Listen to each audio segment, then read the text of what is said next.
इस चैप्टर के अंतिम पड़ाव पर यह तीसरा वीडियो, जिसके अंदर हम दो महाजनपदों मगध और वज्जी उसके बारे में जानकारी प्राप्त करेंगे। आपने महाभारत देखी हो, जरासंध, मगध नरेश जरासंध, जो कि पांडवों के द्वारा उसका वध हुआ था। अब देखिए सिलेबस के हिसाब से हम चलते हैं कि तत्कालीन 16 महाजनपदों में,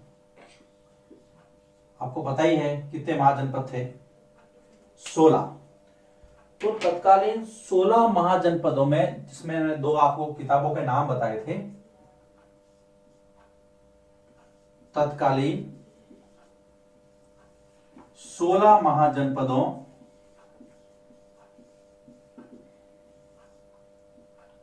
में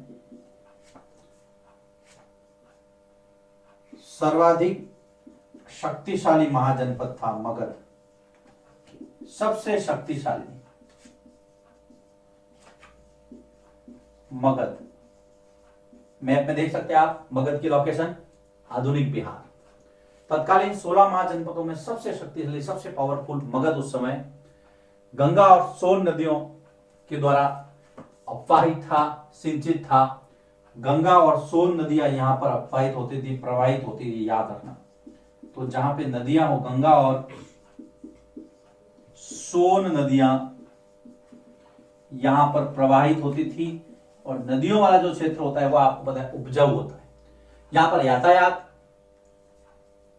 उपजाऊपन और जल के हिसाब से जल वितरण, ये नदियां बहुत हेल्प करती थी।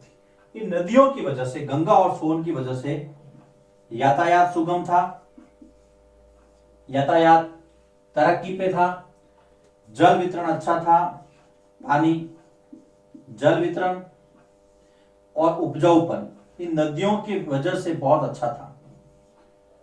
प्रश्न पूछे मगध में यातायात, जल वितरण, उपजाऊपन किस वजह से तरक्की पे था, अपने अच्छे स्तर पर था, तो दोनों नदियों की वजह से।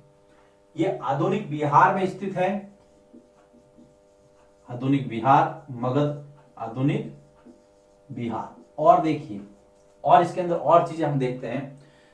हमने पहले देखा था कि हर महाजनपद की, मैंने बताया था, हर महाजनपद की एक राजधानी, इसकी दो राजधानियां, राजगृह और पाटलिपुत्र। मगध की राजधानी, मगध महाजनपद की राजधानियां, दो राजधानियां आपको पता रखनी है। मगध जहां महाजनपद की राजधानियां, सबसे पहली तो थी राजगृह, जिसको गिरिव्रज भी कहा गया, याद रखना, गिरिव्रज, राजगृह, पहली बौद्ध संगति जहां पे हुई थी। दूसरी जो राजधानी थी वो पाटलिपुत्र, आधुनिक पटना बिहार। पाटलिपुत्र, आधुनिक पटना, बिहार की राजधानी, आधुनिक पटना। वर्तमान का जो पटना है उसको पाटलिपुत्र कहा गया है। अब देखिए, यहां के जो वन थे, जो जंगल थे, वो बहुत हेल्प करते थे। वन संपदा से परिपूर्ण मगध, वन संपदा से परिपूर्ण, मालामाल। यहां के जंगल में हाथी बहुतायत में थे, तो जंगल के जो हाथी थे वो सेना के लिए प्रशिक्षित, सेना के लिए ट्रेनिंग देते थे, उनको प्रशिक्षण देते थे। जंगल के हाथियों को सेना के लिए मगध में प्रशिक्षण दिया जाता था। लोहे की खानें बहुत थी, तो यहां से लोहे की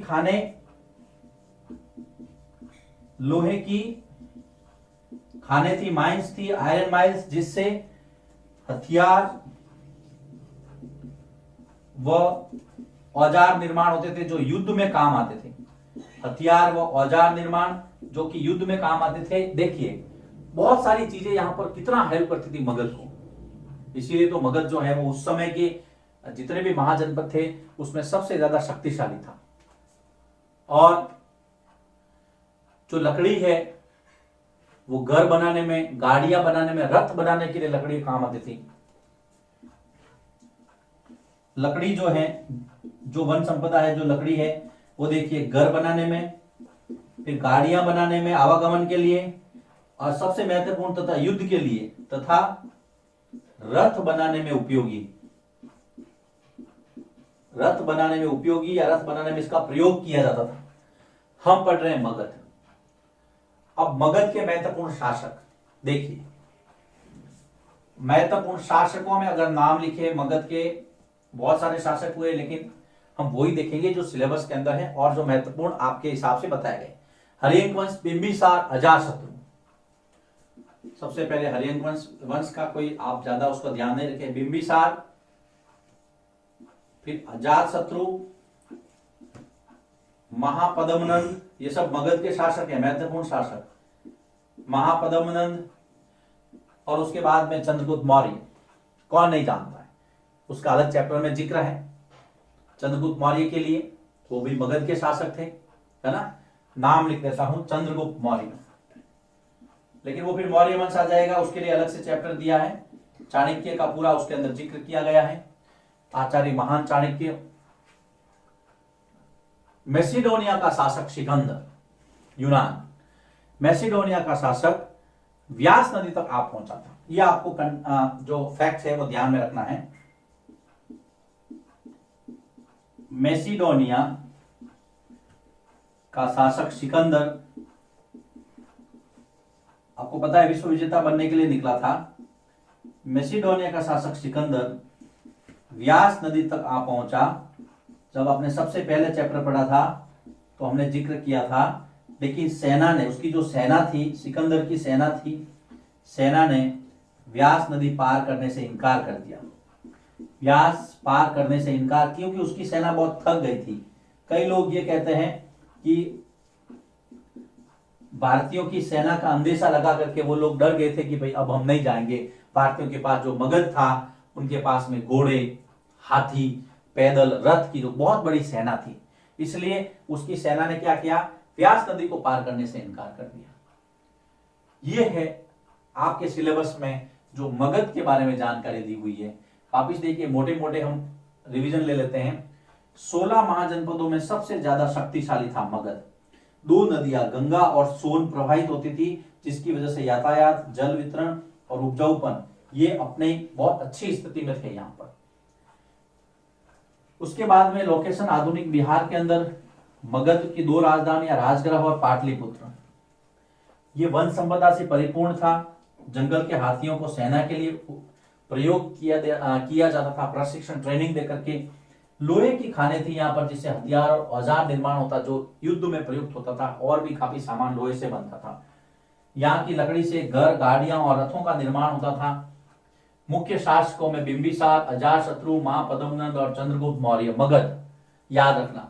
एक्चुअल में चंद्रगुप्त मौर्य को हम महाजनपद काल के बाद में लेते हैं, महाजनपद काल की स्थिति में नहीं है ये, फिर ये मौर्य वंश शुरू हो जाता है। लेकिन अब जिक्र आया इसलिए मैंने आपको बता दिया। अगर मान लो 3 आए तो आपको सबसे पहले इन तीनों के नाम लिखना है। चंद्रगुप्त मौर्य को फिलहाल रहने देना है अगर महाजनपद काल की बात हो। उसके बाद में मैसिडोनिया का शासक सिकंदर, सिकंदर महान। देखिए, विश्व में महान अगर कहा जाता है तो सिकंदर महान, और भारत में भी अशोक महान। अभी आगे वाले चैप्टर में हम पढ़ेंगे अशोक मौर्य के बारे में।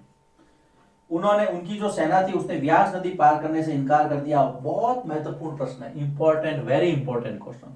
प्रश्न आता है, सिकंदर की सेना ने कौन सी नदी पार करने से इनकार किया?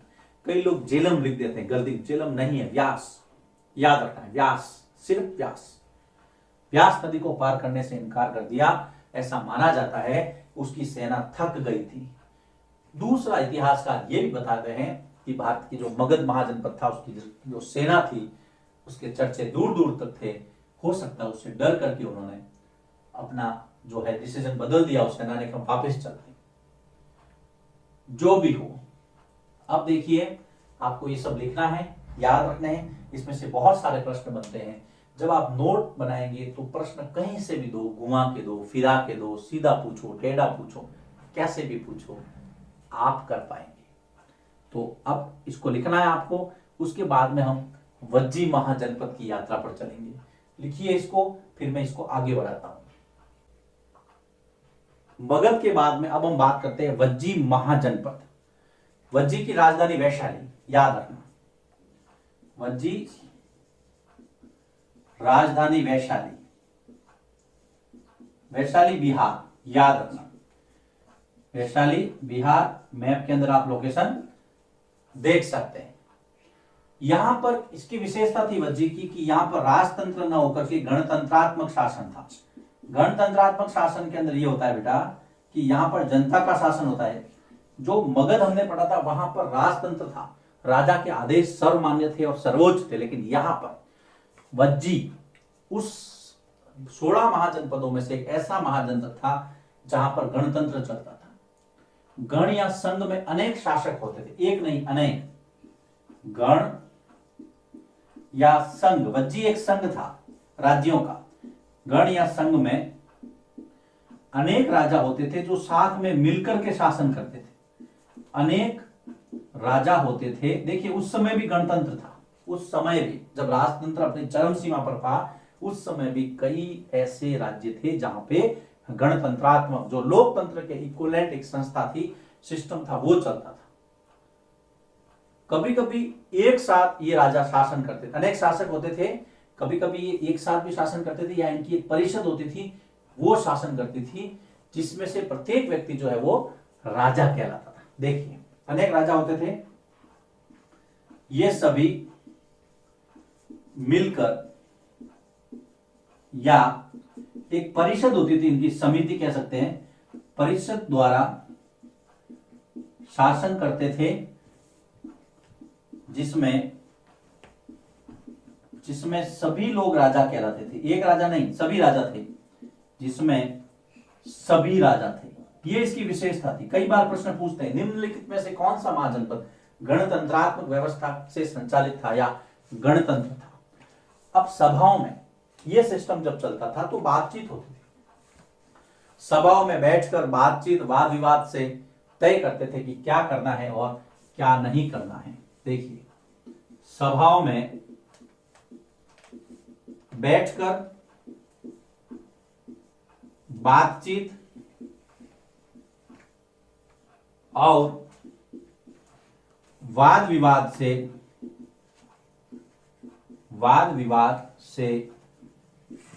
तय किया जाता था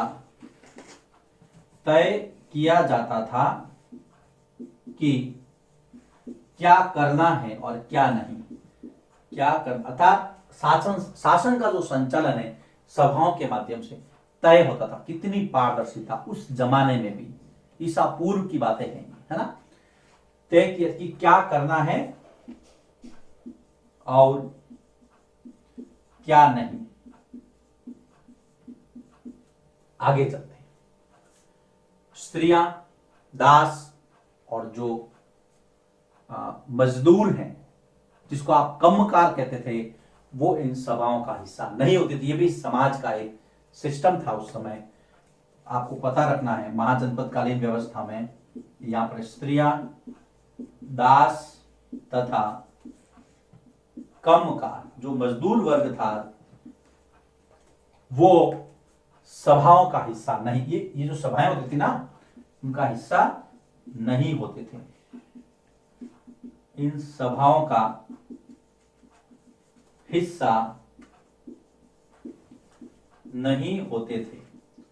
अब यहां पर आपको इस वज्जी के बाद में देखिए, वज्जी सबसे पहले हम इसको वापिस एक बार रिवीजन ले लेते हैं। राजधानी वैशाली, लोकेशन बिहार, याद रखना। महत्वपूर्ण विशेषता गणतंत्रात्मक शासन, जिसमें गण या संघ में अनेक राजा होते थे, परिषद द्वारा या आपस में मिलकर के राज्य करते थे, सभी लोग राजा थे। सभाओं में बैठकर बातचीत से, वाद विवाद से किसी भी प्रश्न पर विचार किया जाता था कि क्या करना है और क्या नहीं करना है। लेकिन स्त्रियां, दास और कम्मकार इन सभाओं का हिस्सा नहीं होते थे। अब इस चैप्टर के अंदर आगे जब चलते हैं, अंतिम में तो अन्यत्र करके टॉपिक है। अन्यत्र मतलब भारत से बाहर। एथेंस, यूनान का एक शहर, जहां की शासन व्यवस्था का जिक्र किया गया है, और उसके अंदर 40 साल की उम्र के जो लोग हैं वो सीधे व्यवस्था में भाग लेते थे, वोट का अधिकार था। बहुत अच्छा सिस्टम वहां पर बताया गया। लेकिन उस समय भी स्त्रियां या और जो वर्ग थे उनको ये अधिकार नहीं दिए गए थे। वो आपको पढ़ना है, उससे प्रश्न सीधा सीधा नहीं आता है, वो जानकारी के लिए दिया गया है। अब देखिए ये चैप्टर यहाँ पे समाप्त होता है। ये चैप्टर आपको कैसा लगा, पसंद आया, फीडबैक जरूर दीजिए। व्हाट्सएप, टेलीग्राम या सीधा फोन करके आप मुझे बता सकते हैं। आप लोग मुझे इतना स्नेह दे रहे हैं तो इसके लिए मेरे पास शब्द नहीं है। क्लास 6 की अगर पार्ट 2 अगर आपने अभी तक नहीं लिया है तो मंगवा लें, क्योंकि आने वाला एग्जाम उस किताब के बेस पे आपकी बहुत अच्छा होने वाला है, यदि उस बुक की हेल्प आपको समय पर मिल जाएगी। मिलते हैं आपसे फिर एक नए चैप्टर के साथ।